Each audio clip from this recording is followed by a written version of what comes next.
Ертеде бір диірменші өмір сүріпті.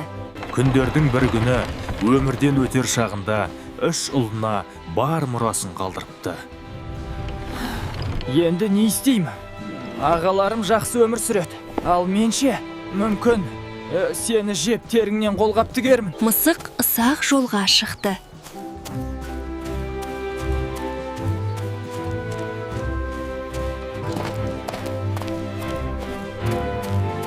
Етік киген мысық жолға шықты.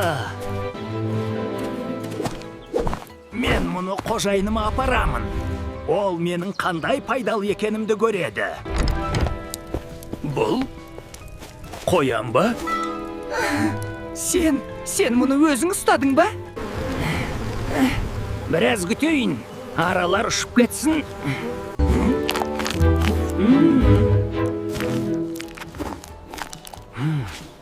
Қандар дәмді.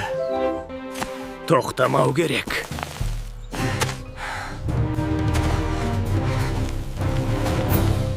Қарашы, бұл мысықтың қолынан бәрі келет сияқты. Енді. Аю, жанымды шығармай тұрғанда тез кету керек. Бұл мысық менің өмірімдегі ең үлкен бақыт болып шықты. Бұл дұрыс па екен? Әрине. Сен тек өзіңе сен. Шынайылық, еңбек және сенім адамды бақытқа жеткізеді.